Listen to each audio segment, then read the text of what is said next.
Namaste, Francesc. How are you? Very, very well. Happy to be with you. Oh, thank you Hello, so Ira, much, Francis. from Barcelona. I know. Hello to you. It's so exciting for all of us here in India and all over everyone who's joined us. Thank you so much, Francis. How are things in Barcelona? We're looking forward to having, all of us are looking forward to having a conversation with you. Yes, I will be very happy to have a conversation with you and to answer the questions of all the friends that will join in this very special event. Very happy to join in this community right now. Thank you, Francis.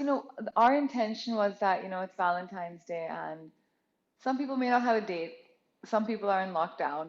You know, some people are not going out. So I said, well, let's create a nice way for people to spend this day. Because so much mass media throws things at us. So sometimes feel bad. Okay, Valentine's Day is happening. So I said, Mhm. well, no more feeling bad. We have an entire day of really good activities full of self-love, which is the most important kind of love. Yes. So that was the intention behind this. Tell me, Francis, how are things in Barcelona in terms of pandemic? Are things open? Are things locked down still? No, it's everything is more relaxed. Shops can open during the week, not in the weekends. Oh, Restaurants are open for lunch and not for dinner, and step by step, we are coming back to normality. And yes, we are patient. We know that we must be resilient for 4 or 5 months more, and then with spring and summer, things will become better. And people is taking advantage to have more reflection on themselves, to write more, to read more, to practice yoga, to practice meditation, to rethink their life. So I think while this lockdown, this is a good retreat, a good opportunity to to make good decisions for the rest of our lives. no, absolutely. In fact, personally, I feel like it's been such a blissful time. And I think I will remember this lockdown as being a very blissful time, um, blissful time of our lives, and in fact, opened up such opportunities such as this. Earlier we were doing activities like this online, but I think the way that this pandemic has allowed us to create a global community, to in a way, while it has, I know, isolated us a little bit, it's also brought people together in a quite an interesting way.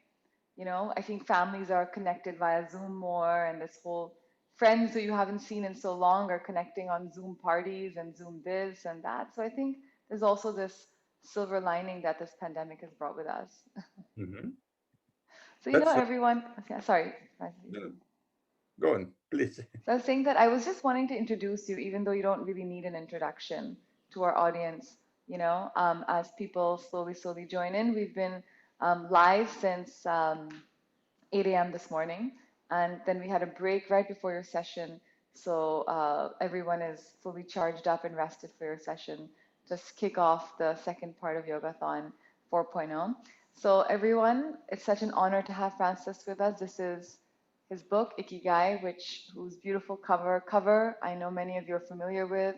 I know in the contents as well, many of you have read the book. This was our first book that we did for our book club in our community and all the associated people. Francis, we have a lot of students of yoga who are joining us from across India. India is, as you know, one of the countries which has, universities dedicated to yoga. So this event, we have a lot of students joining us, real yoga enthusiasts, people who are trying to, really seekers, who come together and take a part in this event. And Francis is here, everyone, for 40 minutes. Thank you for giving us your time to answer questions, to talk about this wonderful book, and just to share anything that you feel would be pertinent. We're going to make this a really freewheeling conversation between Francesc, I, and everyone else who's present. So definitely turn your cameras on. We also have a wonderful giveaway of natural goodies, natural skincare for whoever is really focused during the session. So stay focused. Um, and I'm going to begin the session by first telling you a little less known fact that I did not know about Francis until I previously met him is that Francis has spent a lot of time in India. You know, so as well as Ikigai has written several beautiful books, which you all must check out. You know, I read a couple of them after we met Francis, and I really loved them. So do check out his other writings. But Francesc has spent a lot of time in India and been inspired by India too. You know, and Francis, I just want you, because we have primarily an Indian audience joining us.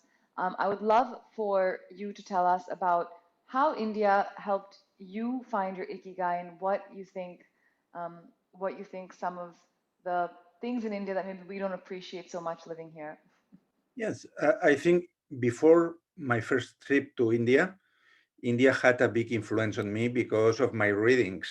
When I became 16, 17 years old, I was reading Hermann Hesse, and this German author, he referred a lot to India with books like Siddhartha. These books took place in India. And then I was reading other authors like Alan Watts, like Western authors who gave their interpretations of the Indian spirituality. And then I started reading authors like Jiddu Krishnamurti, like Ramana Maharshi, and I was very interested in everything that has to do with this cradle of spirituality that is India. And then I would say it was in the year 2000 or 1999 maybe. It was my first trip to India. After a big change in my life, I decided that I wouldn't work never more in an office, in a company. And then I did like many Westerners do. Uh, you want to change your life and you travel to India to go for inspiration. And I was in a long trip by that time with very little money, going from Mumbai to the south and then to other places, going through temples, talking with the people. And in this trip, that it was 21, 22 years ago, I wrote my first novel. And I think I would have never written it if I had not traveled to India. So the colorful experiences that I have, all the sensations, the wisdom that I found in my path inspired me to write my first novel. Oh, Yeah, sorry, I just muted yes. myself so they could. And Francis, anything, I mean, would you think that, um, how did India in particular, you know, help you maybe think about Ikigai and some of the teachings that you have found in some of the authors that you have said? In fact, they're quite similar to finding your Ikigai. You know, we find some of these in our teachings. So, was there anything in particular in these spiritual works that you read and in your experience in particular that maybe helped you think about finding your Ikigai? And any particular incidents maybe that occurred to you? I wouldn't tell a particular incident or encounter, but the general culture of India, there is a lot of self-exploration, and self-exploration is the beginning of Ikigai. You cannot know your purpose in life if you don't know yourself first. And I think that exercises like the one of Ramana Maharshi that tell you only to ask yourself who I am. Mm. If you can answer to this question, you are in the beginning of the track to your Ikigai, because when you know yourself, when you know your element, when you know your talent, then you can channelize this talent, this purpose for something uh, for the benefit of the world and for yourself and from the others. But everything starts with this self exploration that I think that during many thousands of years in India was already practiced by gurus and different spiritualities. So I think what we can find in China and in Japan, if we go backwards in time, we find the roots in the Indian culture. And this Mm. is like Buddhism, and in China was Chan, and in Japan was Zen, the culture of tea. The yoga is very popular in Japan right now and in every country in the world. So if we go backwards to the roots, we'll find some Indian master or some Indian inspiration in all this. Wow, no, that's so nice to know. Thank you, Francis. And I'm going to come now to Ikigai. And guys, start putting in your questions. Even if you have questions, put them in the chat box, and I'll take them at the end. but start doing that. That's not a problem. We want to be able to take as many as possible. Francis, you've spoken quite a lot about a bunch of different things in this book, about finding flow, um, so many, about the diet, about gentle movements, about, wabi sabi, resilience. There's, about so many slight lessons. And sometimes it's difficult to incorporate all of it, you know? Like you sometimes you have to do it sort of step by step, and sometimes you have to do it, focus on one thing and then get to the other thing. So what would you say? And you've spoken to probably so many people, and so many people must have reached out to you after you wrote the book. What do you think? Could you maybe point out maybe two or three most important things that you should do in finding your ikigai? Yes. First thing I would say to go beyond the book because I was working as a publisher of self-help books before my first trip to India, and I was very often in radios and TVs for interviews about the self-help books. And the typical question of the journalist was, self-help books really work to change your life? And I always said, they work if you do something else than reading them. You read something, you get information, you get inspiration, but then you must go to life and to do something concrete to change things. So I would say that to start with your ikigai, first, what we have said, you must know yourself. Second, you must know your priorities because we have so many options. There are so many things that we want to do that if we try to do everything at the same time, this energy gets Yeah. lost.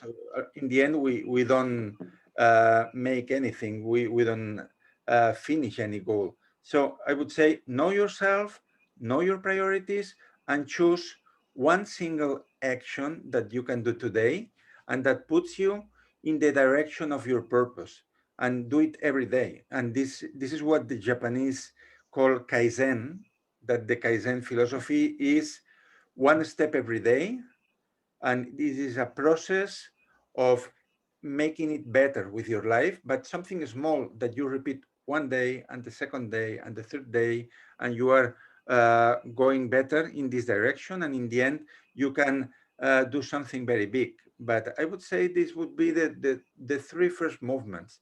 But of course, there are people who don't know exactly what they what they want to do with their lives.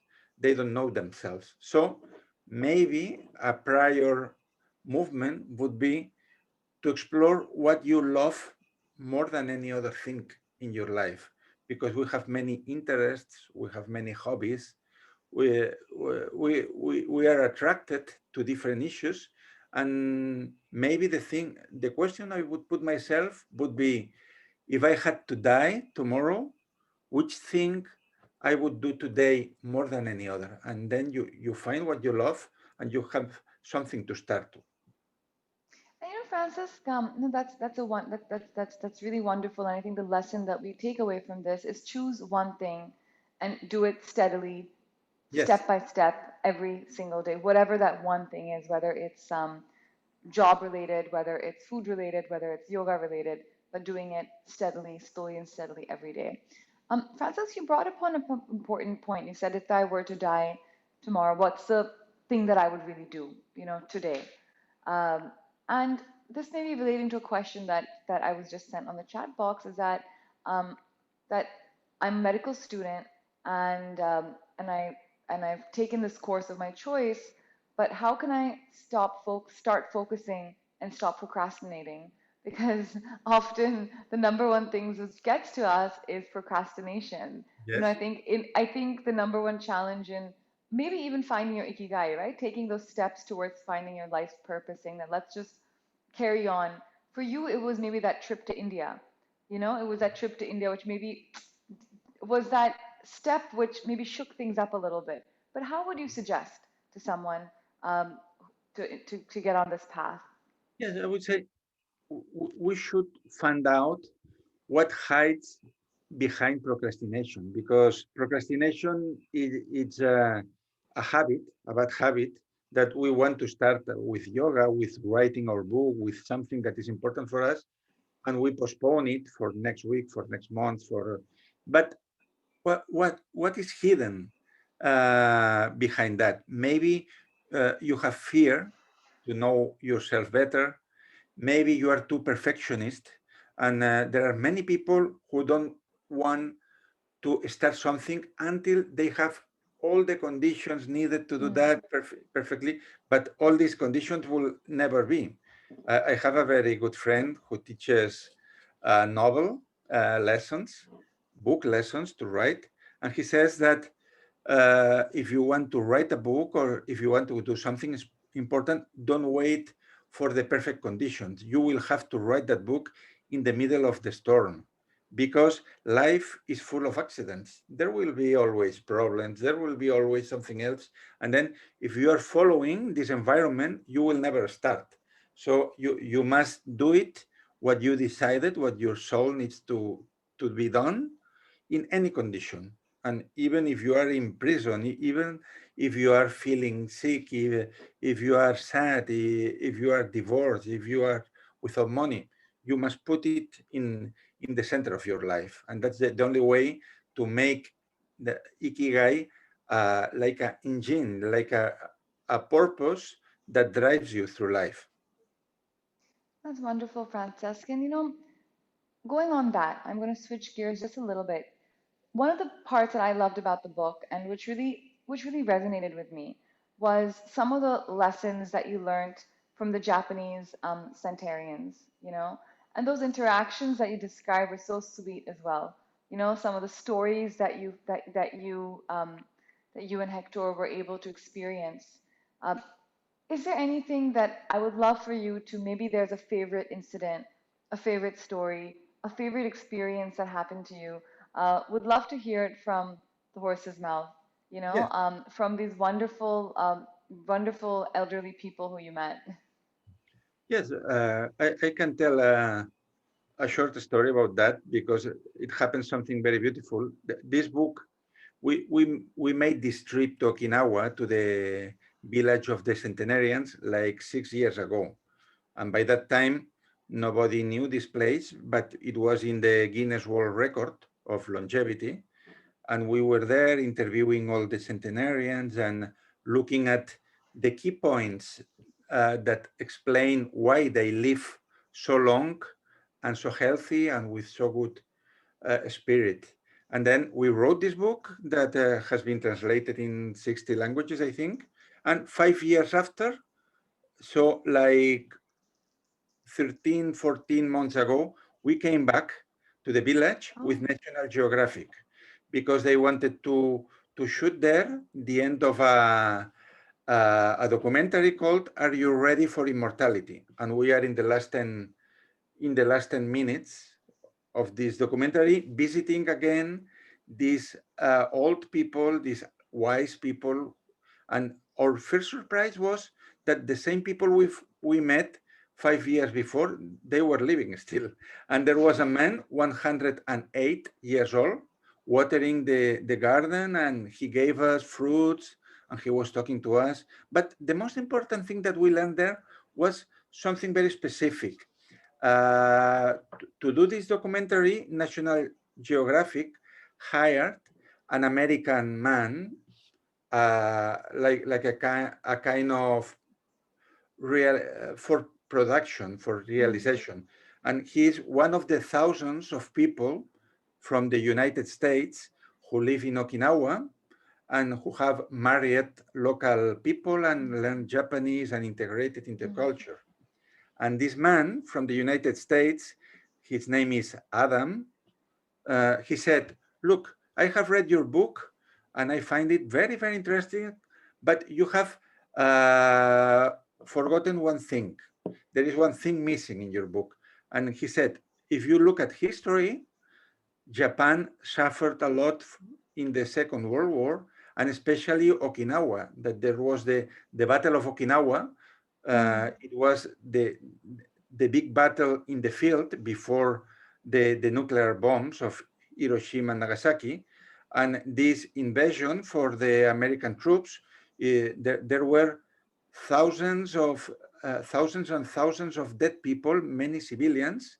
And he said, look, that now people like me, that I am from the United States, maybe my grandparents had to do with all this destruction. And people is treating you as a friend.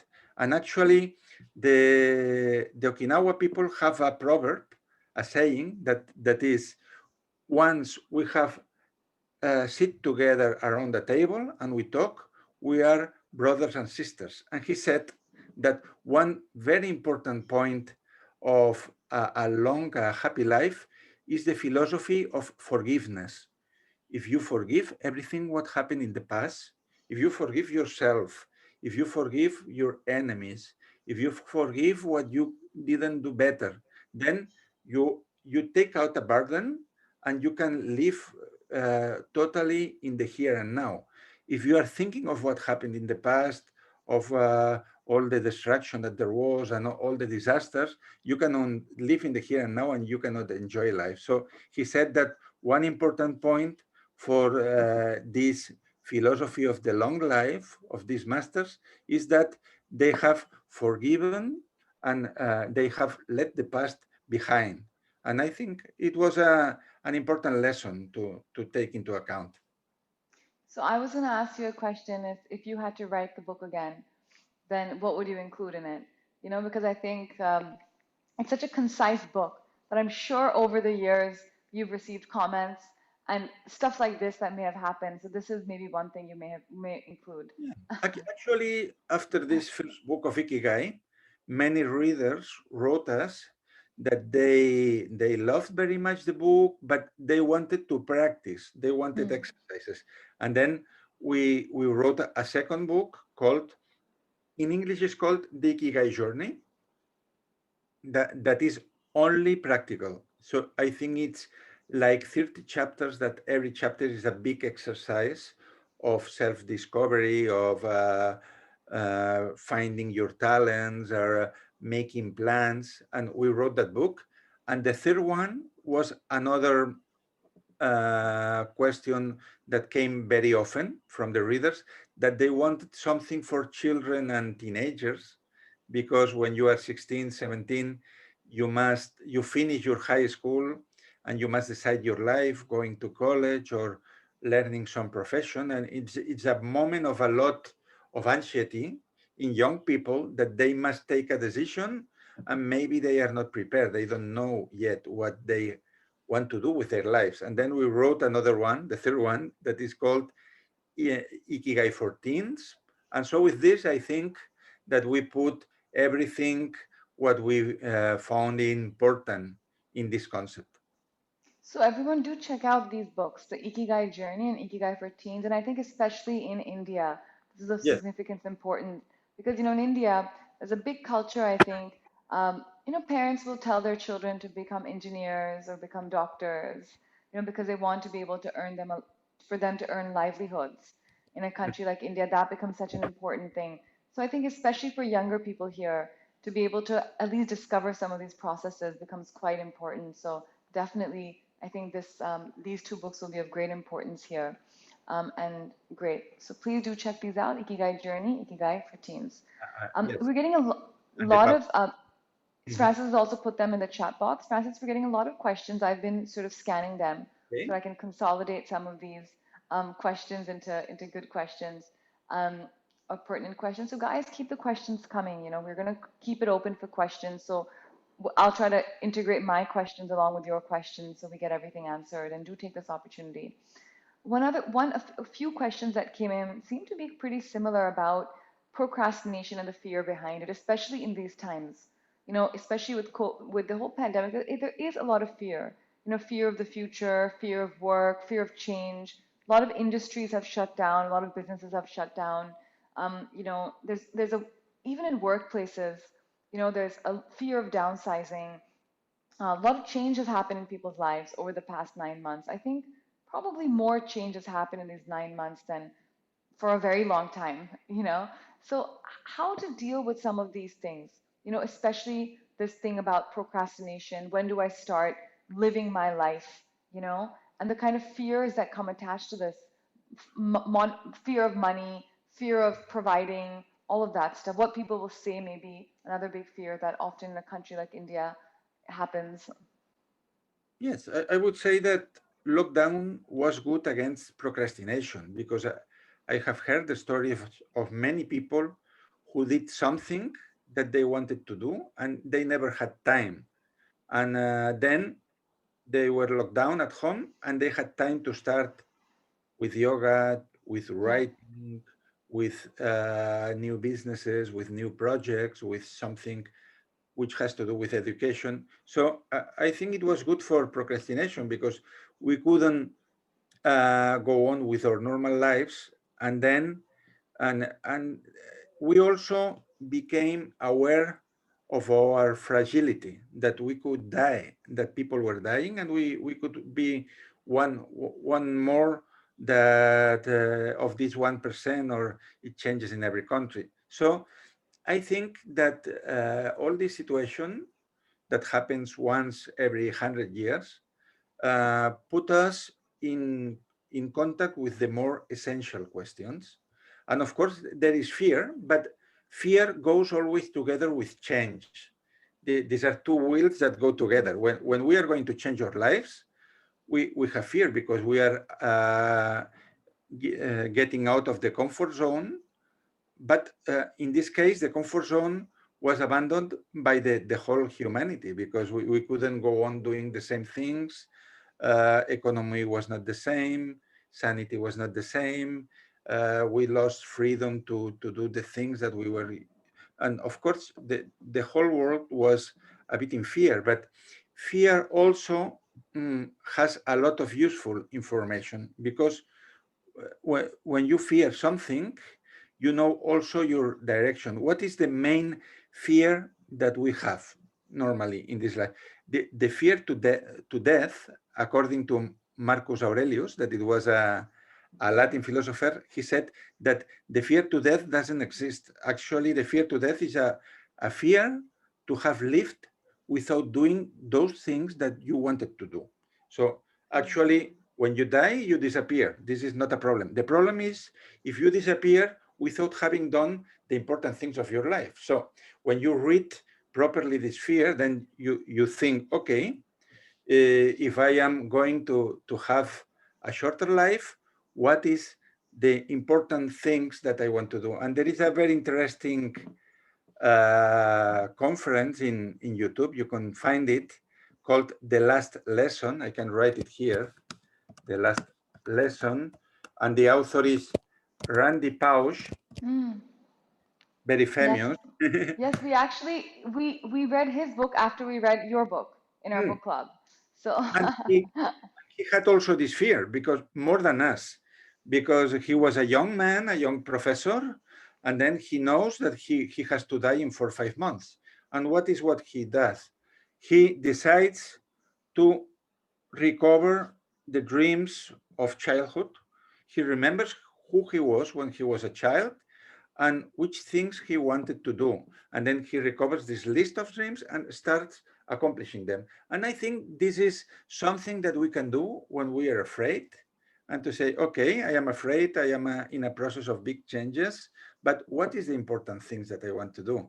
If I was going to live very little, or if I am going to be poorer, or maybe I cannot work in the same thing, what is the important thing that I want to put in my life? And then a good thing also of this lockdown is that it brought us to a situation in which we discovered that we needed very little things. So maybe before we were traveling a lot and going to restaurants and going here and shopping, but then you are locked down at home like a monk in a monastery, and you discover that actually what you need is a bit of water, a bit of food, your breathing, your time, your thought, your heart. And it has been good also because it has put us in contact with very basic needs that we have, and also with our spiritual needs. So excuse me that I am answering a bit long, but I think that in this kind of situations like now are very good to get our minds clear.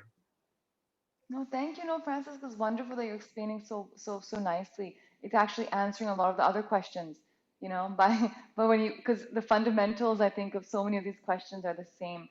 One great question which has come in, and I think we can relate it back to your experience that you've had in Okinawa, and something that I also wonder about. In India, as you know, a lot of people live with big families in homes. They live with their parents, with their children, with their in-laws. We live in, it's quite a community driven country. This is how the culture is here. But there's also a lot of fighting. A lot of fighting happens too in families, in communities. Just even going on the street, for sure you'll find two people just fighting, even if it's not a vicious fight, it'll maybe be an argument. And in Japan, all these, and especially when people get old, they tend to get crabby.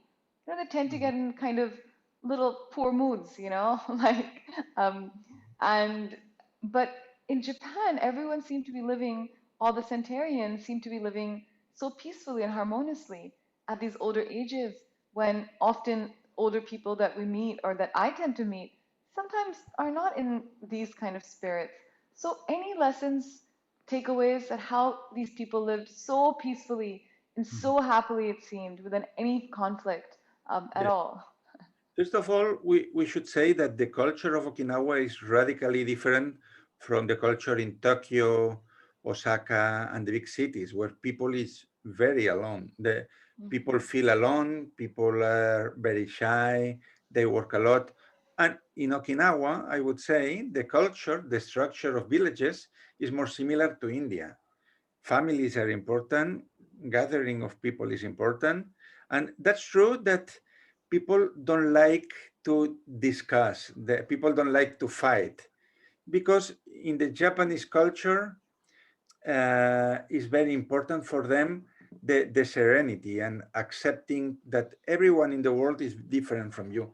And I think in Spain happens the same in India, that when families gather around the table in Christmas or in any Yeah, celebration, there are a lot of problems yeah, between different personalities, because yeah, maybe in a family there is somebody who is very artistic, somebody that is a mystic, and this is a businesswoman, and this other is very strict, and this other is a hippie. So how to put all these people in the same place? And then I would say that the key would be not trying to control what is beyond yourself. This is something that the the ancient philosophers knew, that the only thing you can control is yourself and the changes that you promote in yourself. Problem is when you try to change your partner, you try to change your children. Maybe you have a son or a daughter who is artistic orientated, and you are trying that he or she becomes a programmer, an informatic, and so it goes against the nature of this person. So I would say that the key of avoiding conflicts is accepting and loving everyone for what he or she is, and not trying to change it as if we were working with clay and we were sculpting somebody. So from this acceptance, everything is easier. And the Japanese, they have a very nice expression for that that you mentioned before, that is the wabi sabi, that is the beauty of the imperfection. No?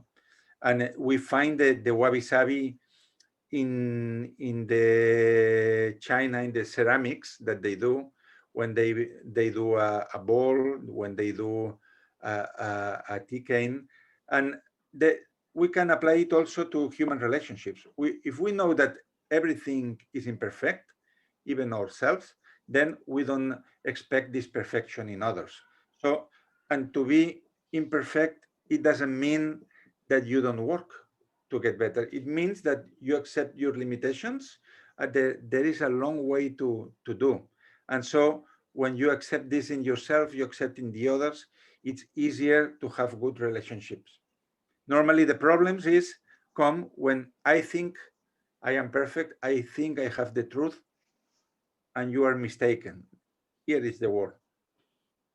No, and I think it's no, that's so true. That's such a good, and also what you said about in Spain and India, the cultures being a little bit similar, you know? But then it is peaceful to survive like this. It is Yes. peaceful to to live the Okinawa way. Garma asked a fantastic question. She said, um, I would like Frances to let us know about how does one balance the urge to finish stuff fast as you have limited time on Earth with doing something consistently towards the purpose explained in Ikigai? Are they in conflict with each other? It's a In conflict. slightly confusing question, but I think there's, but I think yeah, I'm going to leave it to you. Yes. So, what is the question? Excuse me again. So she's asking that you have this urge to finish stuff fast. When you Mhm. have a lot of responsibilities, a lot of things to do, and how do you, um, how do you sort of manage that with doing something consistently towards ikigai? Are they in conflict with each other? I think she's trying to say Yeah. that oftentimes, sorry. Yes. Maybe the first question would be to know if we need so many responsibilities, Hmm. because there are many people who put work as the center of their lives, and they think that everything they do is very important. They want to control everything. They want to do as many things as possible. They have the agenda and the calendar full of compromises, and so your work and your project is the center of your life, and everything is in there. And there is, of course, a lot of stress, a lot of obligation, and actually, there is a Latin expression for this that is horror vacui, the fear to emptiness. And it means that sometimes when we put so many things in our lives, so many goals, so many meetings, so many objectives, it's because we are afraid of being alone with ourselves, of having a free day, a free hour to sit and to have a cup of tea and to make yourself uncomfortable questions about your life. So the first thing I would say that maybe if you feel that you have many responsibilities, maybe it's possible that you need more time for yourself. There is a nice word in English for that, that is downshifting.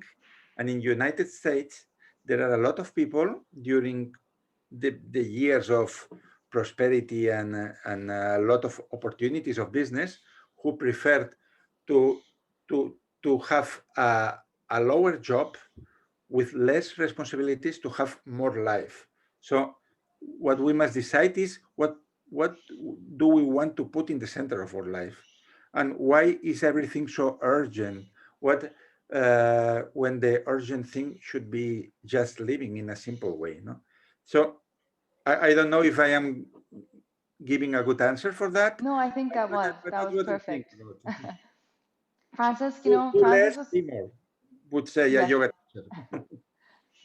Francis, it's it's you've given us, thank you. We really appreciate you coming here, and we're going. I'm not going to take more than exactly the time that you promised us and that we promised we would take of you.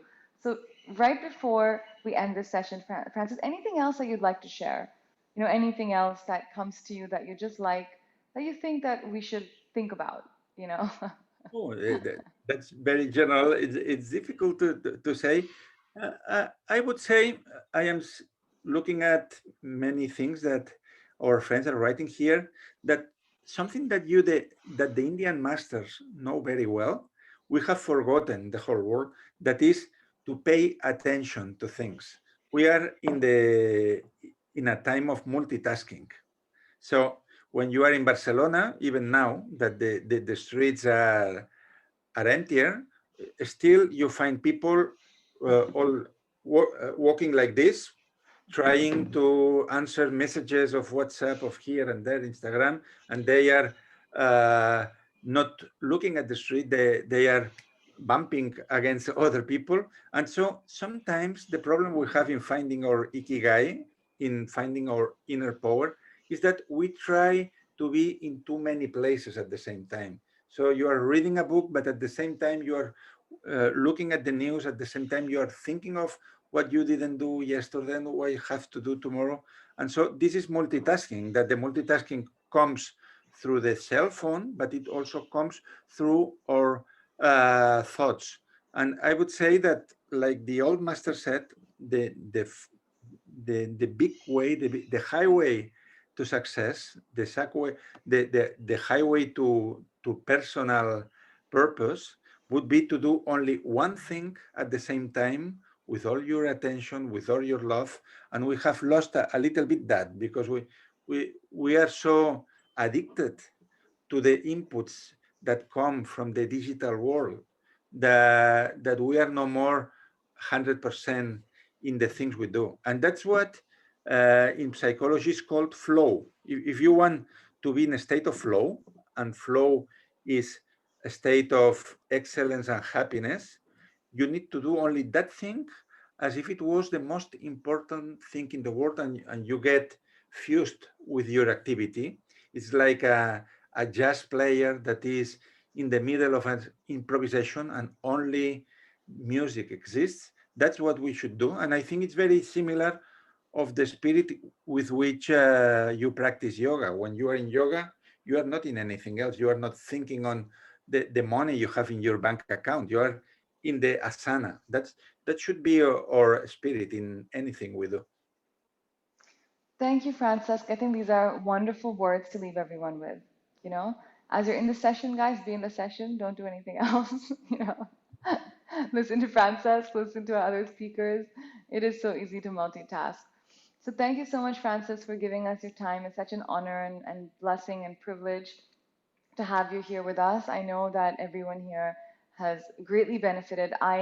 It's always so interesting. It seems when you pay attention, you hear what you have to hear. You know, there is that one or two things which are pertinent to your life, and you hear them, and that really helps. And I feel that that has happened in that's happened for me here today. So thank you so much, Francis, for joining us. Thank you very much. Everyone, please check out his books. You know, his books are so wonderful, even his earlier work. After we met Francis, I actually read all of them. And I would encourage you to even read the Ikigai Way and Ikigai for Teens, especially for those people who have children. That would be great. So yes, that was really great. Thank you, Francis. Thank you People very much. are really thank you so much. And everyone, we have about a 20-minute Have a break, very nice 15 minutes. summit. Thank you, Francis. Stay safe, be well, and I hope to see you either in Barcelona or in India really soon. Yes, I hope so. We Thank you. hope to host you here in better times. Thank you very much. Thank you, Francis. Thank you. All right, everyone, that was so kind of Francis to take time out of his busy schedule and come. Um, Guys, we have now three amazing back-to-back yoga classes coming up, 4 to 5, 5 to 6, and 6 to 7. So grab your yoga mats, change into your yoga clothes.